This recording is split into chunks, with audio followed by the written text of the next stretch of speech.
I really tried to film this video last week, but last week was hard. I was very busy with work and with remote learning and trying to get our students to pass. So I apologize if my video is late.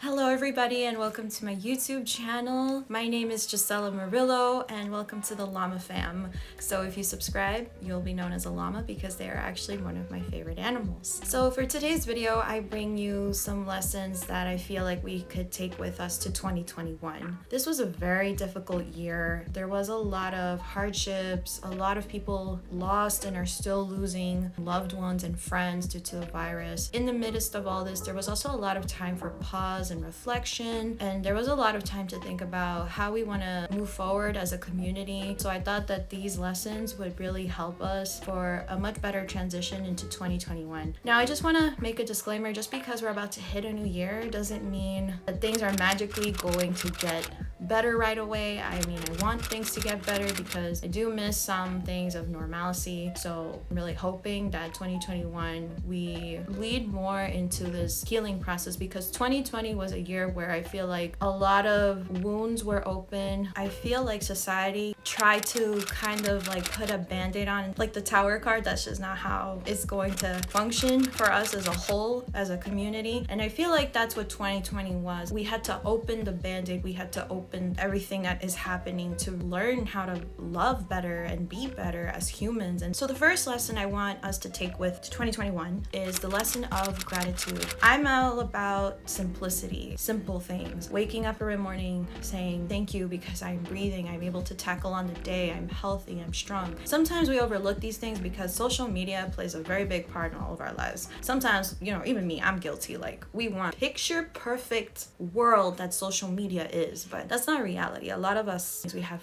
things we go through in life, and that's just not real. You know, people don't post their imperfections in life. Gratitude is very basic. It's simple. Having less is more. I feel like those things are very important to take with us to 2021. There was a lot of hardship in this year, but there was also a lot of hope in this year. Maybe if you were on pause, maybe you had time to watch the sky change colors. Maybe that's something you never had time before. Even the little things can be something you can appreciate. A good conversation with a friend. Stop right now and think about 3 things that you are grateful for. I'm gonna just sit here and shush.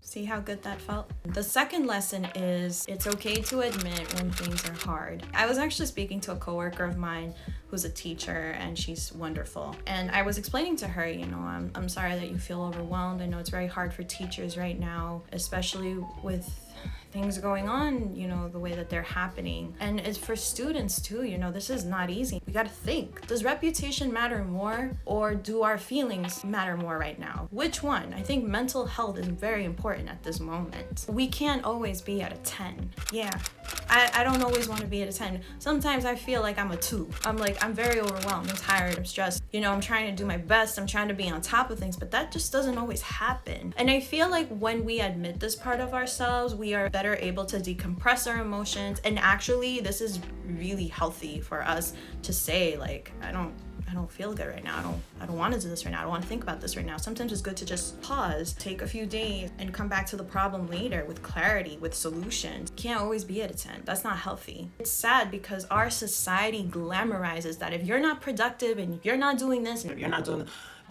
then somehow that is not good enough. We are not doing our best. That's not okay anymore. I'm not with that. I feel like when we admit this to ourselves, we open tunnels of healing and light pouring into our lives. Lesson number 3. Don't stretch yourself too thin. We are taught in our society that we have to live to work. In Europe, it's the opposite. Work to live. And that's true, because when I went to Europe,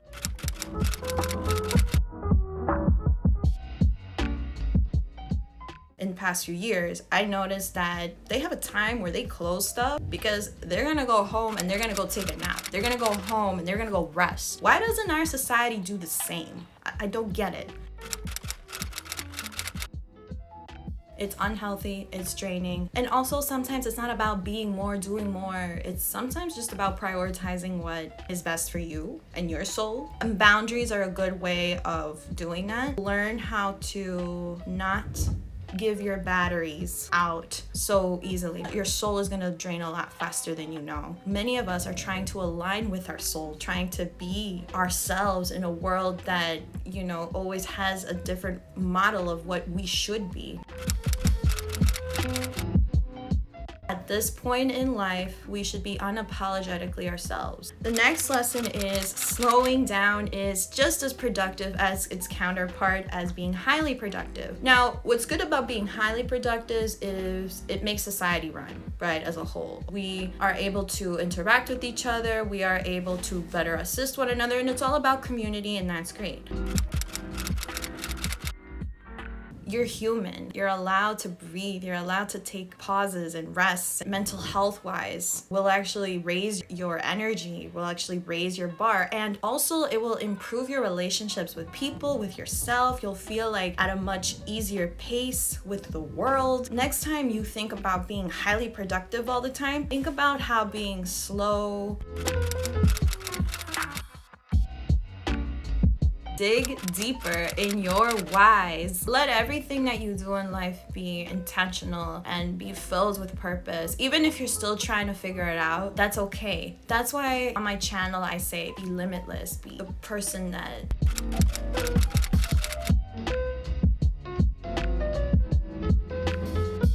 experiments and does everything that you're interested in, because who are we if we don't try to experiment and say, oh, maybe this is something I like, but maybe this is something I love. It helps you kind of like find yourself and align with yourself. In fact, that will actually help you align a lot quicker than most people. Most people are too afraid to explore themselves because of age. People are like, oh, I'm 30, I need to have this, a house, a home, a family. But some people don't take the route of trying to search for themselves. Sometimes it's just a matter of taking yourself out of the picture society was modeled for us in order for you to explore who you are at your core, at your soul's highest self. Maybe you're an artist, you work behind a desk. Maybe working behind a desk has you drained, and maybe you want to go and explore your artistic side. I'm not saying quit your job. I'm saying go out and explore. Go dig deep. Find your passion in your art or whatever it is you truly enjoy. Maybe it's cooking, etc. Find it, love it, dig deep. And sometimes digging deep also means understanding our pain, our hurt, why it is we feel a certain way. Maybe it was something that was reflected of the past, and maybe, sometimes our parents, taught us something, but we want something different. And that's okay, because we got to understand our parents came from a different time period. Look at yourself and say, what are some things that I don't like about myself? And it's okay not to like everything about yourself. I don't like the way that I talk. I actually hate the way that I speak. It's one of my downfalls, and it sucks because I'm a person that believes in astrology, and I have my third house in the sign of communication, and I want to be a better speaker, a public speaker. I want to be somebody that encourages others, leads into alignment with who you are, if that makes sense. The sixth lesson is you do you. Ties into that last lesson, huh? There was a lot of my time where I thought of myself as the black sheep in my family. A lot of my family members have these practical careers as engineer, medical field, administration. I chose art. I chose media. I chose production. I like filming, video editing was something that I always found awesome. I started with Windows Movie Maker.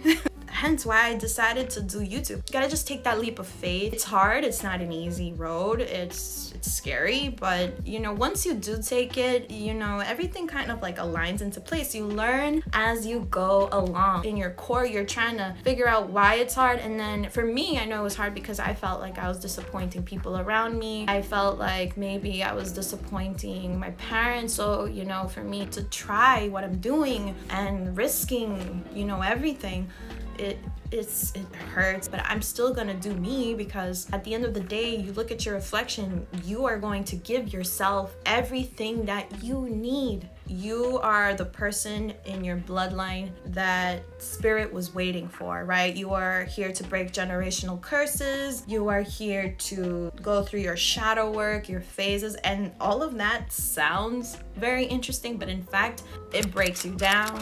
It makes you look at life in a whole different way. Spiritual awakening is not roses and sunshine. It's actually very like your body feels like tense. I actually made a video about spiritual awakening. I'll put it here. It's a path that no one really likes to travel, but when you do travel it, you are serving your highest self. It's gonna break you down. It's gonna hurt. And I feel like a lot of people in our society need to go through a spiritual awakening. I feel like a lot of people in our society have these blinds on that they still haven't yet to release. Once they do release it, I feel like they'll realize, okay, maybe there's toxic patterns I can get rid of.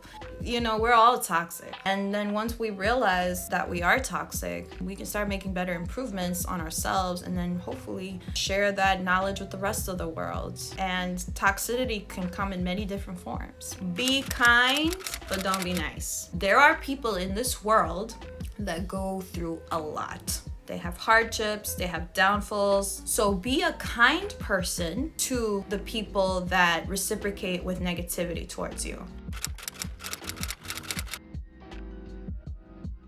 Don't be nice though, because when you are nice, you are killing bits and pieces of yourself and your soul. It's okay to have boundaries. It's okay to say no to people. Like, you don't even have to explain yourself. If you just don't feel like doing something, just say no. You will realize that actually being kind is a higher serving than being nice, because when you be nice to people, that means you're just people pleasing. That means you want people to like you, and then there's some shadow work there that you got to go through. Number 8, don't be afraid to start over. I think that's one of the scariest, when we want to try something but we are afraid to start over again, because it's like, well, I already did all of this. That was a lot of hard work, a lot of energy was put towards that. It doesn't mean you should forget about what you've done. That's awesome that you've done everything to be at one point in your life.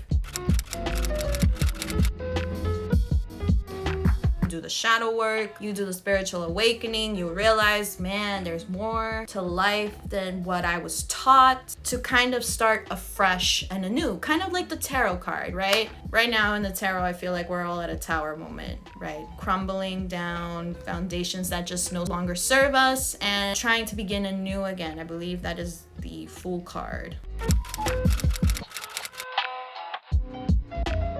But the point is when you are ready to start new, when you are ready to start over, you are opening your mind to the new lessons you are going to learn. Because every day we are all learning something, whether it's good or bad. That's just life. Life is good and bad, guys. But our attitude towards that is what counts. If you want to think about it in a positive aspect, yes, there's that draining aspect, like, oh, I gotta start over. Everything is exciting and new. Be motivated to learn, to grow. The last lesson is, if you are not for everyone, and that is okay. You don't always have to be people's favorite. If you think about it, it's more freeing to not be wanted by everybody. I saw this meme once, or this picture on Instagram once, where it's like a sad person, like nobody cares, and then a person like this going, nobody cares. I want to be the second person, because when nobody cares like this, you are more free to be more of who you are. That means other people are just not ready for your deeper understanding. It's just a waste of time.